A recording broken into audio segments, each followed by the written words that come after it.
Voilà, truc tout bête. Mais ce truc-là, eh ben, quand on sait pas, c'est un peu pénible. Alors une astuce que j'aurais bien aimé avoir au début, parce que ça m'a valu un petit peu de perte de temps, hein, à savoir qu'est-ce qui se passe sur ma fenêtre de calque, qu'est-ce que j'ai fait, qu'est-ce que j'ai bougé, qu'est-ce que j'ai cliqué. Ça se passe tout simplement sur vos calques. Des fois on comprend pas pourquoi la vignette a disparu. Celle-ci est petite, moyenne ou même grande des fois, donc ça c'est plutôt cool puisque ça permet d'avoir une aide visuelle. Mais du coup on sait pas du tout où on en est. Donc pour ça je vous invite à ouvrir votre fenêtre des calques. Donc vous faites clic droit tout simplement et petite vignette. Voilà, clic droit, vignette moyenne, grande vignette.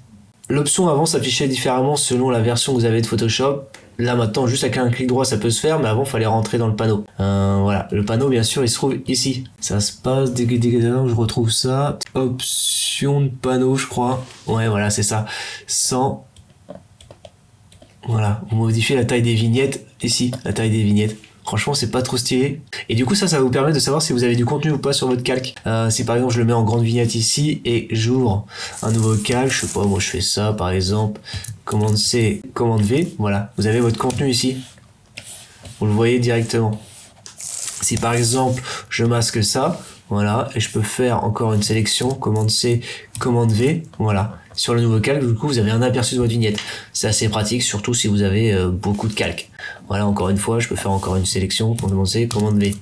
Voilà. C'est cool, hein? C'est stylé, c'est pratique. Petite astuce en plus, voilà. Ça mange pas de pain.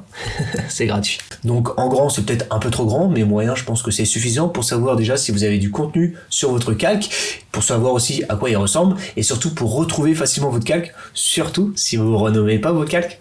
J'en connais certains. Voilà, donc renommez vos calques et ensuite ouvrez en grand votre vignette ou en moyen, ça va vous permettre d'avoir une aide visuelle et à trouver facilement vos calques. Surtout si vous en avez 50 et vous êtes fan comme moi de photomontage. Voilà, c'était une petite astuce que je vous partage rapidement. Revenez dans les commentaires si vous en avez d'autres sur justement ces calques. Il y a pas mal d'options cachées, donc du coup on y reviendra dans de prochaines vidéos. Et bah abonnez-vous à la chaîne si c'est pas déjà fait. Et surtout, si toi tu cherches des ressources que tu ne trouves pas sur YouTube, il y a pas mal de trucs que je mets à disposition sur le site La Retouche Photo. Pour ça, tu cliques dans la description, il y a tout ce qu'il faut pour toi, et notamment des broches et des guides. Voilà, des petits e-books, des broches pour avoir des effets sympathiques. Tout ça, ça se passe dans la description. Voilà, on se retrouve la prochaine fois pour une nouvelle vidéo. Allez, ciao!